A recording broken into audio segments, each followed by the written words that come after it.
చేశావు పండుగ, వెలిగావు నిండు. రోజు పండగే. నన్ను ప్రేమించి నిజంగా నన్ను ఆత్మలో ఆరాధించేవానికి, ఆత్మతో ఆరాధించేవానికి, సత్యముతో ఆరాధించేవానికి రోజు పండగే. సంవత్సరానికి ఒక పండగ ఏంద్ర పిచ్చోడా, రోజు పండగే. కానీ నీ బతుకు ఎట్లా తెలుసా? దిక్కుమాలిన వాడవు, దౌర్భాగ్యుడవు, దిగంబరుడవు, అంధుడవు,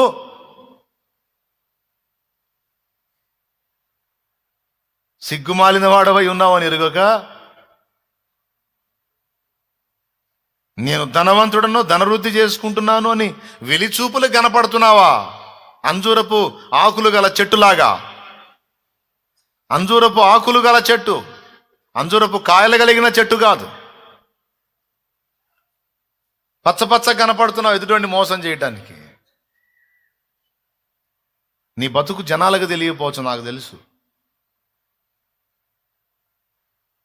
నువ్వు జనాల ముందు వస్త్రం కప్పుకున్నావు, నా ముందు నీ బతుకు దిగంబరంగా ఉంది. ఏందన్నయ్య, ఆదాం హవ్వల దగ్గర నుంచి ఎడకొచ్చి ఇట్ట తిడుతున్నావు అనుకోవద్దు. ఆనాడు వాళ్ళ దిగంబరులు, ఆ దిగంబరత్వం వాళ్ళు ఇక్కడ కనపడింది, అందుకని చెప్తున్నానులే. దేవునికి స్తోత్రం, హల్లెలూయా. వాళ్ళేమో మంచి చెడ్డలు ఎరుగని స్థితిలో వాళ్ళు దిగంబరులుగా ఉన్నారు. ఎరిగిన తర్వాత వాళ్ళు సిగ్గు కప్పుకున్నారు. ఇప్పుడు ఎరిగిన స్థితిలో ఉండి కూడా సిగ్గుమాలిన బతుకుతున్నప్పుడు మరి దేవునికి మనం దిగంబరులుగానే కనపడతాం. మళ్ళీ మనం చూసుకుంటే వస్త్రాలు ఉంటాయి, దేవతా వస్త్రాలను ఒక స్టోరీ చెప్తాను చూడండి. అట్ట చేశాడు సైతాను మనల్ని, అట్ట చేశాడండి. ఏం లేదు, దేవుడు మనల్ని చూస్తే నగ్నత్వం. అందుకే ఆయన చెబుతున్నాడు, ఆమేననువాడు నమ్మకమైన సత్య సాక్షియు, దేవుని సృష్టికి ఆదియునైన వాడు. అంటే తన్ను గూర్చి తాను ఏదన్నా జరగాలంటే నేను పలికితే జరిగిద్ది. సమస్తానికి ఆరంభం నేను, ఆది నేను, స్టార్టింగ్ నేను, మెయిన్ నేను, అన్నీ నేను, నమ్మకస్తుని నేను, సత్యసాక్షిని నేను, అన్ని నేనై ఉన్నాను అని ఎందుకు తన్ను గూర్చి తాను నేను మెయిన్ అని చెప్పుకున్నాడు? అంటే ఈ సంఘం దేవుణ్ణి చివరిలో పెట్టింది. ఈ సంఘం దేవుణ్ణి చివరిలో పెట్టింది. కొన్ని పెళ్ళిళ్ళు అంతే చేస్తారు కొంతమంది, కొన్ని పెళ్ళిళ్ళు అంతే చేస్తారు. వాళ్ళ దరిద్రపు కార్యక్రమాలన్నీ ముందు చండాలమంతా చేసి ఏడాది డ్యాన్స్ పార్టీలన్నీ అయిపోయి, ఏడాడ గలీజ్ వ్యవహారం అంతా అయిపోయిన తర్వాత పాస్టర్ గారు రెండు ముక్కలు వాక్యం చెప్పి పెళ్లి చేసేసేయండి అంట. కొంతమంది దరిద్రులు, మిమ్మల్ని కాదులేండి, కొంతమంది దరిద్రులు ఉంటారు. దరిద్రులు ఆధ్యాత్మిక దారిద్ర్యం పట్టిన వాళ్ళు ఈ పడాల్సిన పచ్చి పాటంతా పడతారు. అంతా అయిపోయి చిట్ట చివరికి వచ్చినాడు, పాస్టర్ గారు ఏడున్నాడు, పాస్టర్ వెళ్ళాడు, ఏడున్నాడు, రావా, ఏది ఏడున్నాను, రెండు ముక్కలు ప్రార్థన చేసి 2 ముక్కలు ఏదో చెప్పు కానీ ఆ ప్రభునందు ప్రియులారా, దేవుడైన యెహోవా ఆదం చూద్దాం కానీ తొందరగా కానీ టైం అవుతుంది, భోజనాలు టైం అవుతుంటే మళ్ళీ నీది దీర్ఘాలు తీసి కానీ ఓకే మనం ప్రార్థన చేసుకుందాం. హల్లెలూయా.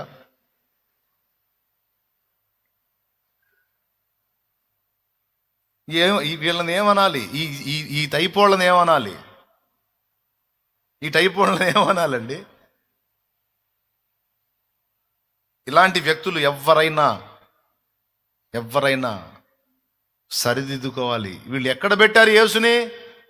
ప్రారంభంలో పెట్టారు, చివర పెట్టారా? పెళ్లిలో చివర, క్రిస్మస్లో చివర, బతుకు అంతట్లో చివరే,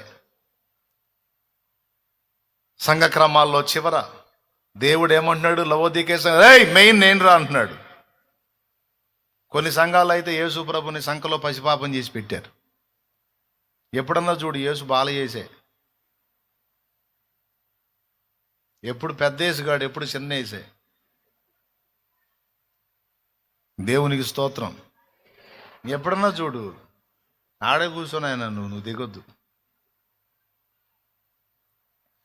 ఉయ్యాల్లో తొట్లో వేసి ఊపటమే. ఎప్పుడన్నా చూడు బజ్జో కన్న ఇమ్మానుయేలు, నన్ను గన్న చిన్నారి యేసు, కన్యమరియా ఉరియా కలలెన్నో గంటూ బజ్జో కన్న ఇమ్మనీలు నన్ను గన్న చిన్నారి యేసు కన్యమరియా ఉరియా కలలెన్నో గంటూ బజ్జో కన్న ఇమ్మనీలు నన్ను గన్న చిన్నారి యేసు. వాడు కొట్టడం నేను పాడటం బాగుంది. ఆయన బొజ్జుంటే మనం పోతాం. దేవునికి స్తోత్రం. ఏమండి, నిన్ను కాపాడువాడు కొనుకడు. మరి ఉయ్యాల్లో చూపితే ఎట్టుంటుంది? దేవునికి స్తోత్రం. హల్లెలూయా. ఇక ఊపిందే ఊపుడు అప్పటి నుంచి ఇప్పటి దాకా బతుకంతా ఊపటమే. ఏంటంటే ఎరా నేను పెద్ద కావద్దంటే ఊరుకో ప్రభు, నువ్వు పెద్ద నువ్వు అక్కడే ఉండాలి, నేను ఊపుతా ఉండాలి. సంవత్సరానికి ఒకసారి నీకు గుడి చేసి పాకేసి పాకలో నిన్ను వండుకోబెట్టి ఊపుతా ఉంటాను. నువ్వు నోరు మూసుకొని వెళ్ళకుండా అంతే. ఎప్పుడో మాకు గుర్తొచ్చినప్పుడు హల్లెలూయా అంటావు అంతే, అంతవరకే. నువ్వు నేను చెబుతుంది ఒట్టి మాటలా? ఇలా లేదా పరిస్థితి? యేసునేమో బయట పెట్టేశారు. మొత్తం జరుగుతున్న తతంగం అంతా యేసు పేరు మీద జరుగుతుంది, కానీ ఆ యేసుకి దానికి సంబంధం లేదు. నేనేం చెబుతున్నాను, మీరేం చేస్తున్నారు, ఏ మాదిరి చూపించాను, మీరు ఎలా బ్రతుకుతున్నారు? బాధ అల్లాడిపోతున్నాడు ఆయన. ప్రియులారా, మనుషుల ముందు మనం పైన 3-4 వస్త్రాలు ధరించి కప్పుకొని కనపడవచ్చు, కానీ దేవునికి మన దిగంబరత్వం కనపడుతుంది. ఆ దిగంబరత్వాన్ని కప్పటానికి యేసు తన దేహమును పణంగా పెట్టాడు. మారు మనసు లేనప్పుడు, మారు మనసులోనికి వచ్చినప్పుడు ఆయన రక్తముతో మన పాప దోషములన్నిటినీ కడిగి పరిశుద్ధపరిచి ఆయన పరిశుద్ధ వస్త్రమును, రక్షణ వస్త్రమును మనకు కప్పాడు. కానీ లవోదీకయ సంఘం దాన్ని మళ్ళా పోగొట్టుకుంది. వాస్తవంగా దేవుడు ఆ మాట అనకూడదు, ఎందుకంటే మనందరి మీద రక్షణ వస్త్రం కనపడాలి. కానీ లవోదీకయ సంఘానికి ఏమంటున్నాడు తెలుసా? దౌర్భాగ్యుడు అంటున్నాడు. అంటే భాగ్యం పోగొట్టుకున్నవాడు అని అర్థం. దౌర్భాగ్యుడు, భాగ్యం పోగొట్టుకున్నవాడు. దిక్కుమాలినోడు అంటే అర్థం ఏంటో తెలుసా? ఉన్న దిక్కును కోల్పోయినవాడు. మనందరి దిక్కెవరు?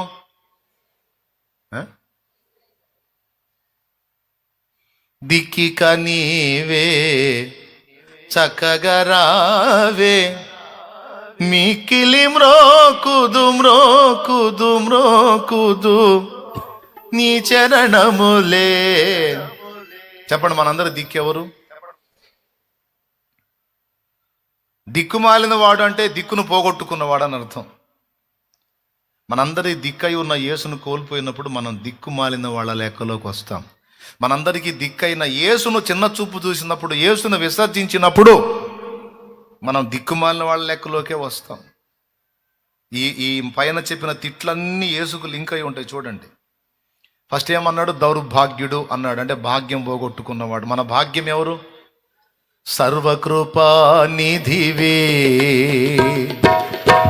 సంపదల ఘనివి, సర్వకృపా నిధివే, సంపదల ఘని. దేవునికి మహిమ. చాలు. ఎవరు మన సంపదల ఘని? ఎవరు? మన భాగ్యం ఎవరు? మన దిక్కెవరు? కాబట్టి దౌర్భాగ్యుడు అంటే భాగ్యాన్ని పోగొట్టుకున్నావు, దిక్కుమాలుడు అంటే దిక్కును పోగొట్టుకున్నావు. మూడవది దరిద్రుడు. మనల్ని శ్రీమంతుల్ని చేసేది ఎవరు? మరి ఆయన్ని పక్కన పెట్టినప్పుడు ఏం దరిద్రుడు కాక శ్రీమంతుడు అవుతాడా? దీనికి కూడా పాట ఉంది. శ్రీమంతుడా దీనులను హీనులను. జాగ్రత్త, పెద్దగా పాడితే మళ్ళీ ఇబ్బంది పడతారు. చిన్నగా పాడండి. పాడండి. ఏందండి రాదా? జ్ఞానులుగా శ్రీమంతులుగా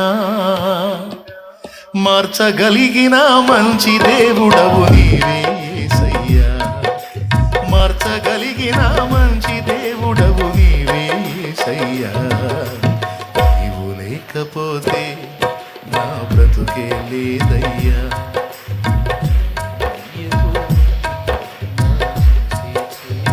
దేవునికి మహిమ. హల్లెలూయా. బాగా వినాలి. దిక్కుమాలిన వాడు దరిద్రుడు. ఏమండి? దరిద్రుడు. మనకు సంపదలకు గనెవరు?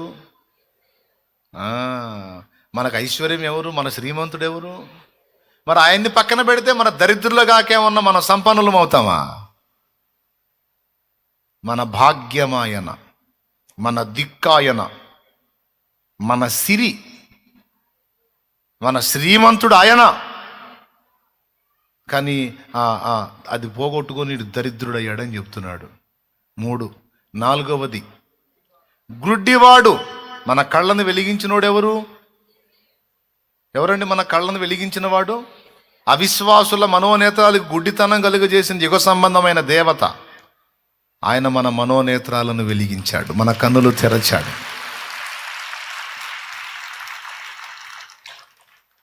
దేవునికి మహిమ కలుగునుగాక. మన వెలుగు ఎవరు? మన కంటి వెలుగు ఎవరు? ఆయన్ని పోగొట్టుకున్నప్పుడు ఈ గుడ్డోడు కాక మంచోడు అవుతాడా? మన దృష్టే ఆయన అయితే, మన జ్ఞానం ఆయనే కదండి. ఆయన లేనప్పుడు ఇక మనకి ఏం జ్ఞానం ఉంటుంది? మనకి ఏం దృష్టి ఉంటుంది? ఏ అడుగు పోయి ఎట్టబడుతుందో తెలియదు. చీకటిలో నడుచుచున్నవాడు తను ఎక్కడికి పోవచ్చున్నాడో ఎరుగడు. నేను లోకమునకు వెలుగునై ఉన్నాను అన్నాడు. చిమ్మ చీకటికి అమ్మేసిందండి. నీ కళ్ళు ఉన్నాయి, పని చేస్తాయా? అప్పుడు నువ్వు గుడ్డోడివా, కళ్ళు ఉన్నోడివా? కళ్ళు ఉన్నా కూడా గుడ్డోడు, ఎందుకంటే చుట్టూ చీకటి ఉంది కాబట్టి.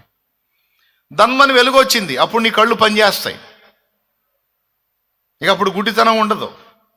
మన వెలుగు ఆయన. ఆయన్ని పక్కన పెడితే అంధకారమేగా. కళ్ళున్న గుడ్డోళ్లేగా, చూస్తానే తిరుగుతూ ఉంటారు. కానీ ఎటుపోయి ఏం చేస్తున్నారో, ఎటుపోయి ఏం పడుతున్నారో, ఏది రైటో ఏది రాంగో ఏం తెలియదు. యేసును విసర్జించినోడి గతి అది. యేసుని నిర్లక్ష్యపరిచినోడి గతి అది. ఆరంభం ఆయన, మెయిన్ ఆయన, ముగింపు ఆయన, ఆమెను అనువాడాయన, అగునుగాక తథాస్తు అనేవాడాయన, ఆశీర్వాద కారకుడాయన, నమ్మకమైన వాడాయన, సత్య సాక్షి ఆయన. ఆయనను నిర్లక్ష్యం చేసినోడు లాస్ట్గా చెప్తున్నాడు దిగంబరుడట. మన రక్షణ వస్త్రం ఎవరు? మీకు తెలుసా? తండ్రి అయిన దేవుడు మనకెళ్ళి చూస్తే మనం కనపడం ఆయనకి. ఆ కుమారుడు కనపడతాడు. శిలువలో ప్రాణం పెట్టి ఆయన రక్తమును ప్రోక్షించి మన పాపములను గడిగి మన మీద ఆయన కూసున్నాడు.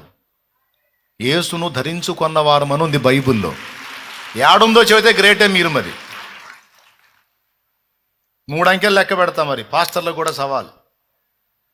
యేసును ధరించుకున్నవారని సెల్ ఫోన్లో చూస్తే మర్యాద కాదు. మళ్ళీ ఆ టైటిల్ కొట్టగానే సెల్ ఫోన్లో వచ్చింది. ఈ సంగతి మాకు కూడా తెలుసు. షోలాపి ఎక్కడుందో తీయాలి. చెప్పు పెద్దగా.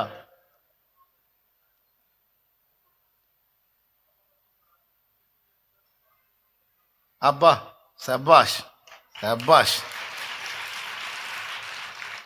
చదువు నాయనా, రోమాపత్రిక 6 చదువు. లేదా? క్రీస్తు యేసులోనికి బాప్తిస్మం పొందిన మనమందరము మరణంలోనికి బాప్తిస్మం పొందితిమి. అబ్బాయి కాదబ్బాయి, ఇంకో చోట ఉంది. గలతీ 3:27 చదువు. క్రీస్తులోనికి బాప్తిసం పొందిన మీరందరూ. ఈ వచనం అక్కడ చూశాడు రోమాలో. కరెక్టే, ఆ పాయింట్ కరెక్టే. కాకపోతే కొనసాగింపులో మార్పు ఉంటుంది అన్నమాట. క్రీస్తులోనికి బాప్తిస్మం పొందిన మీరందరూ ఎవరిని ధరించుకున్నారు? క్రీస్తును ధరించుకుని. ఇప్పుడు చప్పట్లు కొట్టి దేవుని మహిమ పరుద్దాం. ఇద్దరు కొడదాంలే పాపం. ఒకళ్ళు సగం చెప్పారు, మిగిలిన మిగతా సగం చెప్పారు. రెండిట్లో ఒకదానిలోనేమో క్రీస్తులోనికి బాప్తిస్మం పొందిన మనమందరము ఆయన మరణంలోనికి బాప్తిస్మం పొందిన రోమాలో ఉంటుంది. గలతీలోనేమో క్రీస్తులోనికి బాప్తిస్మం పొందిన మీరందరూ క్రీస్తుని ధరించుకున్నారు. ఇప్పుడు క్రీస్తుని ఒక వస్త్రంలా ధరించుకున్నామట. నువ్వు దిగంబరుడురా, దరిద్రుడా, దిక్కుమాలడా, దౌర్భాగ్యుడు అని తిడుతున్నాడు. ఎందుకు దిగంబరుడయ్యాడు? ధరించుకున్న క్రీస్తుని వాడు విసర్జించాడు. అది విషయం. దేవునికి స్తోత్రం కలుగును గాక. హల్లెలూయా. బయటికి నెట్టాడు. బయటికి నెట్టి లోపల ఫంక్షన్ చేసుకుంటున్నాడు. మళ్ళీ బిల్డప్ ఏంటి, ఐఎమ్ ఒరిజినల్ క్రిస్టియన్ సార్, నేను ఒరిజినల్ సార్, నేను అసలు ఏదనుకున్నా, చూడు నా గెటప్ చూడు సార్.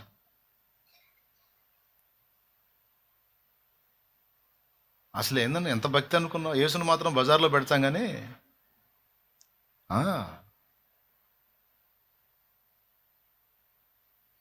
సకల సంఘాలలో ఉన్నటువంటి లోటుపాట్లన్నీ ఎత్తి 7 సంఘాల్లో రాశాడు. అందులో ఒకటి లవోదికయ. యేసును విసర్జించి, యేసు దేవత్వాన్ని తృణీకరించి, యేసు యొక్క ఆధిక్యతను, యేసు యొక్క ఔన్నత్యాన్ని, యేసు యొక్క ఇంపార్టెన్సీని తగ్గించిన ఏ సంఘమైన లవోదికయ సంఘమే. అది ఎంత పాతదైనా, ఎంత కొత్తదైనా, ఎంత పేరు మోసిందైనా, అందులోని నాయకుడు ఎంత తోపైనా, తోపుకు ఆపోజిట్ ఏదో ఉంది, పోపైనా. స్తోత్రం, హల్లెలూయా. ఎవడైనా యేసు యొక్క ఇంపార్టెన్సీ, ప్రాముఖ్యతను తగ్గించిన సంఘం ఏదైనా లవోదికయ సంఘమే.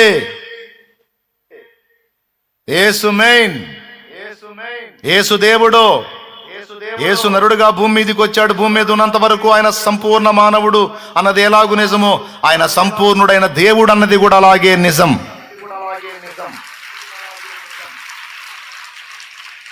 యేసు రక్తము పరిశుద్ధ రక్తము, దైవ రక్తము.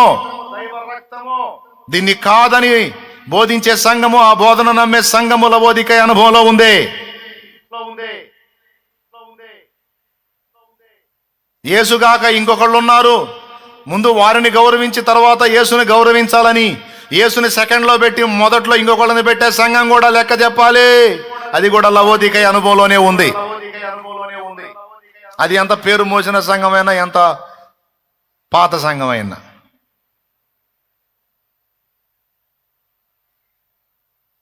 అది పోపుల సంఘమైనా, తోపుల సంఘమైనా. దేవునికి స్తోత్రం. యేసే మెయిన్.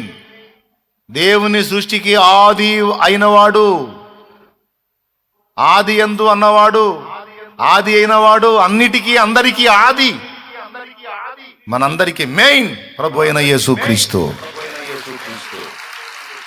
అంతేనా?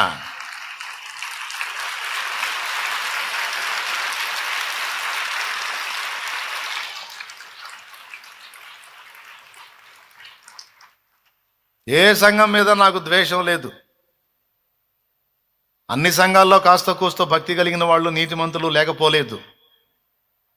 కానీ ఏం చేద్దాం, కొన్ని సంఘాలు మరీ బరి తెగించి అడుగులు ముందుకేసి యేసు ప్రభు సాక్ష్యాన్ని, రక్తాన్ని, ఆయన ప్రాముఖ్యతని, ప్రథమత్వాన్ని కొంతమంది మేము ఆయన ప్రథమత్వాన్ని ఏమి ఇబ్బంది పెట్టలేదు, హ్యాపీ, సంతోషం. మా బాధ అంతా ఏంటంటే లవోదికయ అనుభవంలోకి రావద్దు, లవోదికయ అనుభవంలోకి రావద్దు. స్మరణ, ఫిలదెల్ఫియా అనుభవాల్లో నిలబడండి, ధన్యులవుతారు. మీరైనా మేమైనా అందరం ఎత్తబడదాం, ఆయన రాకళ్ళు ఎత్తబడేటట్టు సిద్ధపడదాం. అంతే. అందరి క్షేమాన్ని కోరే తప్ప ఎవరినో ఎగతాళి చేయాలనో వెటకారం చేయాలనో కాదు. కొంతమంది తృణీకరించి మాట్లాడుతున్నారు కనుక కొంచెం ఘాటైన వ్యాఖ్యలు తప్పనిసరి. అందరికీ ప్రేమతో చెప్తున్నాను. దిగంబరుడు ఎందుకయ్యాడు? గలతీ 3లో చెప్పినట్టు క్రీస్తును ధరించుకున్నవాడు దిగంబరుడు ఎందుకయ్యాడంటే క్రీస్తును విసర్జించినందున దిగంబరుడయ్యాడు. బాగా ఆశ్చర్యంగా మనం ఆలోచించాల్సిన విషయం ఏంటంటే, ఈ స్థితిలో ఉన్న సంఘాన్ని కూడా చేతిలో పట్టుకునే ఉన్నాడు ఆయన. అది ఆశ్చర్యపోవాల్సినటువంటి పరిస్థితి. సోదరులారా, ఇంకా దేవుడు ప్రేమిస్తానే ఉన్నాడు, ఆలోచిస్తానే ఉన్నాడు, సంయమనం పాటిస్తానే ఉన్నాడు, దిద్దుకోమని సహాయం చేయడానికి సిద్ధంగా ఉన్నాడు, మారు మనసు పొందమని పిలుపునిస్తానే ఉన్నాడు.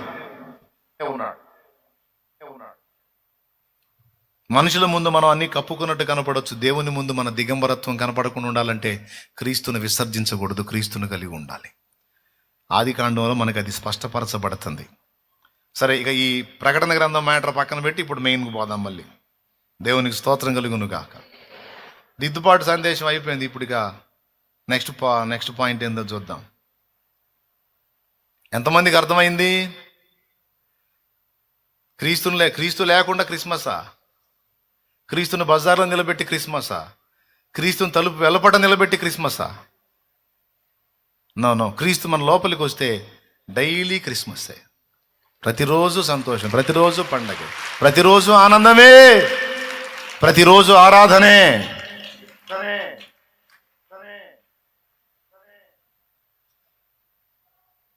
ప్రతిరోజు ఆరాధనే. దేవుడు మన విషయంలో ఎంత శ్రద్ధ కలిగి ఉన్నాడండి. ఎంత ఇప్పుడు నిన్ను నేను ఉమ్మేస్తానా అంటాడా? మళ్ళీ చేతిలోనే పట్టుకున్నాడు. ఇక్కడ కూడా మళ్ళీ అదే, నేను చంపేస్తా అంటాడు, ఆడు చంపలా. ఆయన వదిలిపెట్టి జంతువుని చంపి దాని చర్మమే తీసుకొచ్చి చొక్కా తొడిగి వాళ్ళిద్దరి సిగ్గు కప్పాడు. ఒకళ్ళది కాదు, ఇద్దరు సిగ్గు కప్పేశాడు. ఆనాడు దేవుడే చర్మపు చొక్కాలు చేయించి మరి వాళ్ళ సిగ్గు కప్పితే ఇప్పుడు కొంతమంది ఆ సిగ్గు వదిలేసి తిరుగుతున్నారు, బయట కూడా తిరుగుతున్నారు, ఆధ్యాత్మికంగా తిరుగుతున్నారు, బయట కూడా తిరుగుతున్నారు. కొంతమంది వదిలేశారండి, సిగ్గు వదిలేశారు. స్త్రీలు కొంతమంది వదిలేశారు, పురుషులు కొంతమంది వదిలేశారు. అందరూ కాదు, కొంతమంది వదిలేసేశారు అసలు. అరే ఒంటి నిండా నేను బట్ట కప్పుకోవాలి, శుభ్రంగా కనపడాలి, జాగ్రత్తగా ఉండాలి, కప్పుకోవాలి అనే ఇంకితమే వదిలేశారు.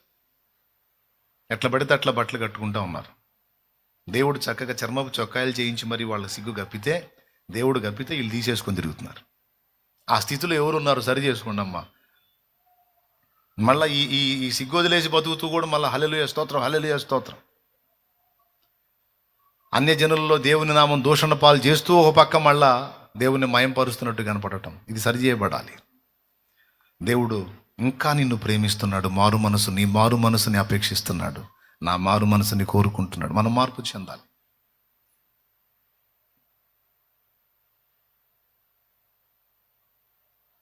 ప్రియులారా, చంపేస్తానన్నాడు, చంపలేదు. మనకు బదులు తన ప్రియ కుమారుని రక్తమును బలిగా అర్పించాడు. ఇక్కడ నిన్ను ఉమ్మేస్తానంటాడు, చేతిలోనే పట్టుకున్నాడు. ఆ మాట చెప్పాడు. 7 నక్షత్రములు తన కుడి చేత పట్టుకొని 7 దీపస్తంభముల మధ్య సంచరించువాడు చెప్పు సంగతులు ఏవనగా. ప్రకటన గ్రంథం 2:1 చెప్పేశాడు. అంటే 7 నక్షత్రాలు అంటే 7 దూతలని చెప్పాడు. అంటే లవోదికయ దూతను కూడా చేత పట్టుకొనే ఉన్నాడు. కానీ ఏ స్థితిలో ఉన్నాడు దూత? దిక్కుమాలిన వాడు, దరిద్రుడు, దిగంబరుడు, దౌర్భాగ్యుడు, గ్రుడ్డివాడు అయి ఉన్న స్థితిలో ఉన్నవాణ్ణి కూడా చేత పట్టుకొనే ఉన్నాడు. నేను అందుకే చెప్తున్నాను, అన్ని సంఘాలను దేవుడు చేత పట్టుకొని ఉన్నాడు. మారు మనసుకు సమయం ఇచ్చాడు, మారు మనసు పొందమని పిలుస్తున్నాడు. ఆయన ఇంకా అన్ని సంఘాలను ప్రేమిస్తున్నాడు, అందరికీ దిద్దుబాటు చెప్తున్నాడు, సరి చేసుకోమంటున్నాడు, సత్య విషయంలో రోషం కలిగి ఉండమంటున్నాడు, రాజీ పడొద్దని చెప్తున్నాడు, దుర్బోధకు తావివద్దని చెప్తున్నాడు, తన వాక్యాన్ని ధ్యానించమని చెప్తున్నాడు, మంచి మనస్సాక్షితో వాక్యాన్ని చదవమని చెప్తున్నాడు. ఏదన్నా లోటుపాట్లుండి ఇదిగో ఫలానా విషయంలో దిద్దుబాటు అవసరం అంటే తగ్గించుకొని ఒప్పుకొని దిద్దుకునే విధంగా సిద్ధపడమంటున్నాడు. కొన్ని సంఘాల్లో దేవుని కృపను బట్టి ఇప్పుడు ఆ దిద్దుబాటు జరుగుతుంది. మార్టిన్ లూథరన్ గారు స్థాపించిన లూథరన్ సహవాసంలో దేవుని కృపను బట్టి ఈరోజు ముంచట బాప్తిస్మాలు ఇస్తా ఉన్నారు. ఎంత సంతోషకరమైన విషయం అండి అది. ఒకప్పుడు గతంలో చిలకరింపిచ్చేవాళ్ళు, ఈరోజు ఆ సహవాసంలో చాలా భాగం దిద్దుబాటు చేసుకుంది తెలుసా. ముంచట బాప్తిస్మం ఇస్తా ఉందని నేను చూశాను చాలా మందిని. ఒక దైవజనుడు నాతో కలిసి నా పక్కన నిలిచి ముంచట బాప్తిస్మం ఇచ్చాడు. నేను అన్నాను, బ్రదర్ మీరు చిలకరింపిస్తారు కదా అంటే, లేదు బ్రదర్, వాక్యానుసారంగా ముంచట బాప్తిస్మం ఆ విషయంలో నేను ఏకీభవిస్తున్నాను. బాప్తిజో అనే పదానికే అర్థం అది కదా, కాబట్టి ముంచట నేను ఏకీభవిస్తున్నాను. నా పక్కన నాతో కలిసి బాప్తిస్మాలు ఇచ్చాడు, ముంచట బాప్తిస్మాలు. అట్లా పెద్ద మనసుతో అర్థం చేసుకొని దిద్దుకుంటే ధన్యులం. నాలో లోపాలుంటే సత్యానికి వ్యతిరేకమైనవి నేను దిద్దుకోవాలి. మిగిలిన సహవాసాల్లో లోపాలుంటే సత్య విషయమే ఖచ్చితంగా దిద్దుకోవాలి. అతిశయానికి, అహానికి, గర్వానికి పోకూడదు. పోతే రేపు దేవునికి లెక్క చెప్పాల్సి ఉంటుంది. చూసి ఆయన విసర్జించిన అనుమానం లేదు. ఈ స్థితిలో ఉన్నా కూడా ఇంకా కుడి చేత పట్టుకొనే ఉన్నాడు అన్నది సంతోషకరమైన విషయం. 5 సంఘాలకు వార్నింగ్లు ఇచ్చాడు, కానీ 5 సంఘాలను చేత పట్టుకున్నాడు. 2 సంఘాలను ప్రశంసించాడు, ఆ 2 సంఘాలని చేత పట్టుకున్నాడు. 5 సంఘాలని పట్టుకున్నాడు, మొత్తం 7 సంఘాలని చేత పట్టుకున్నాడు. వదిలిపెట్టలా. ఇంకా చెప్పాలంటే 7 దీపస్తంభాల ప్రస్తావన తెచ్చి 7 దీపస్తంభముల మధ్య తిరుగుతున్నాడంటే సార్వత్రిక సంఘం అంతట్లోనూ తిరుగుతానే ఉన్నాడు ఆయన. సంఘాలను విసర్జించలేదు, విడిచిపెట్టలేదు. అన్ని పరిశీలన చేస్తున్నాడు, అన్ని సంఘాల మధ్య సంచరిస్తున్నాడు. దూతలందరినీ చేతబట్టుకున్నాడు, నాయకులను చేతబట్టుకున్నాడు, సంఘాలలో దేవుడు సంచరిస్తున్నాడు. ఎంత సంతోషకరమైన విషయం! మన దేవుడి మంచితనం అండి అది. మన దేవుని పెద్ద గుండె, పెద్ద హృదయం అది. తనను తృణీకరించిన ఆయన మనల్ని తృణీకరించలేదు. చూసారా? ఆదాం హవ్వలు చేసింది ఏంది? ఎవరిని తృణీకరించారండి? ఎవరిని గౌరవించారు? ఎవరిని తృణీకరించారు? వాళ్ళకి తెలియకుండా ఎంత పెద్ద తప్పు చేశారో తెలుసా? దేవుని మాటను తృణీకరించి దేవుణ్ణే తృణీకరించారు. ఆయనను తృణీకరించిన ఆయన వాళ్ళని తృణీకరించలేదు. నేను దిగంబరుణ్ణయ్యా అని పోయి చెట్ల పొదల్లో దాక్కుంటే ఎవడు చెప్పాడ్రా నీకు దిగంబరుడు అని? రా,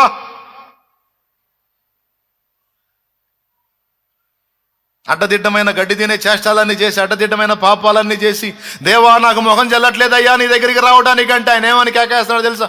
ఎవడు చెప్పాడ్రా? రా రా, నా రక్తంతో కడుగుతాను రా, నిన్ను శుద్ధి చేస్తాను రా, మారు మనసు పొందుతూ కానీ రా. నన్ను తృణీకరించి ఏదో వేసావు, బుద్ధిహీనమైన అడుగులు, బుద్ధిమాలిన అడుగులు. నన్ను తృణీకరించి వేసావు, కానీ నేను నిన్ను తృణీకరించాను నా కుమారుడు రా. తప్పిపోయిన కుమారుడు తండ్రిని తృణీకరించి వెళ్ళిపోయాడు. వాడు తిరిగి వచ్చినప్పుడు తండ్రి తృణీకరించాడా? తృణీకరించలేదు. వాని మెడ మీద పడి ముద్దులు పెట్టుకున్నాడు.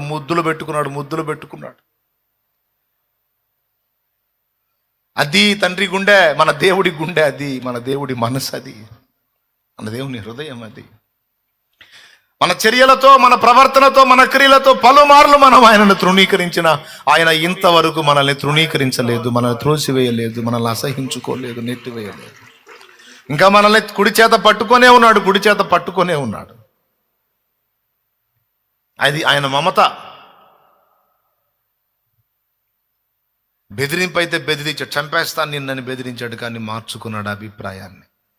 అరే వీళ్ళు చనిపోతే ఎట్లా అని ఒక పశువుని బలి చేసి ఆయన అనుకున్న ఆలోచన, ఆ పాపానికి ప్రాయశ్చిత్తం చేసి వాళ్ళకి అవకాశం ఇచ్చాడు. ఎవడు చెప్పాడు? ఎందుకు దాక్కున్నావు నువ్వు? దా ప్రభా, నేను పనికిరాను ప్రభా. ఎవడు చెప్పాడు పనికిరావని? దా. తప్పైన కుమారుడు వచ్చి నీ దాసుడుగా ఉంటానా? ఎవరు చెప్పాడు దాసుడని? నువ్వు నా కుమారుడువేదా? నీ పనివాడిగా ఉంటే ఎవడు చెప్పాడు పనివాడు అని? నువ్వు నా కొడుకువేదా, నా కూతురువేదా? తండ్రి, నేను బిడ్డను అనిపించుకోవడానికి తగను తండ్రి, నా దగ్గర నా చర్యలు బాగలేవు తండ్రి, నేను మంచిదాన్ని కాదు తండ్రి, మంచివాడిని కాదు తండ్రి అంటే ఎవరు చెప్పారు? మాదా ఎవరు చెప్పారు నీవు దిగంబరుడు అని? నేను అనలేదే. నేనంటే కదా నువ్వు పట్టించుకో. నేను అనలేదా? నీవు నన్ను తృణీకరించిన, నేను నిన్ను తృణీకరించను. నీవు నా ముఖం ఎదుట త్రోసివేసిన, నేను నీ క్షేమాన్నే కోరుతాను, నీ మంచినే కోరుతాను, నీ ఆశీర్వాదాన్నే కోరుతాను, నీ అభివృద్ధినే కోరుతాను. ఎందుకు నెట్టేశాడు తెలుసా బయటికి? క్షేమాన్ని కోరే నెట్టేశాడు. ఎందుకు మరణాన్ని అనుమతించాడో తెలుసా? మనకు క్షేమాన్ని కోరే మరణాన్ని అనుమతించాడు. ఎందుకు మరణాన్ని అనుమతించాడో చూడండి. ఒకవేళ మనం ఆదాము హవ్వలు, మన మూల పితరులు పాపం చేస్తే ఏదేం తోటలోనే ఉన్నట్టయితే జీవవృక్ష ఫలం కూడా కోసుకొని తినేవాళ్ళు. ఆ పండు తింటే చావు రాదు. అలాగని పాపం చేసినటువంటి శరీరంతో సుఖంగా బతకలేరు. అది ఎలా ఉంటుంది? ఎంత దారుణంగా ఉంటుంది ఊహించండి. చచ్చిపోదామంటే చావు రాదు, అలాగని సుఖంగా బతుకుదామంటే సుఖమైన జీవితం ఉండదు. పాపాన్ని బట్టి నెమ్మది లేదు మనిషికి. ఆ నెమ్మది లేని జీవితం ఇక ఎన్ని సంవత్సరాలు, ఇక యుగయుగాలు అంతం లేని జీవితం, నెమ్మది లేని జీవితం అయితే ఏం బాగుంటుందండి? అందుకే మనం ఈ పని చేస్తామని తెలిసే మనల్ని సృష్టించేటప్పుడే మట్టితో చేశాడు. ఈ పని చేస్తామని తెలిసే మట్టితో దేహాన్ని నిర్మించి, మట్టి ప్రపంచాన్ని నిర్మించి, అంటే టెంపరరీ బాడీస్ని క్రియేట్ చేసి అందులో ఇదంతా జరిగేటట్టు చేసి ఈ మట్టి దేహానికి మరణాన్ని అనుమతించి దాని నుంచి విడుదలిచ్చి మళ్ళా ఈ ఆత్మకు మహిమ శరీరాన్ని ఇచ్చి, ఆ మహిమ శరీరం, పాపం లేని శరీరం, నిత్య సంతోషాలతో ఉండగల శరీరంతో యుగయుగాలు ఆయనను చేరేటట్టు చేశాడు.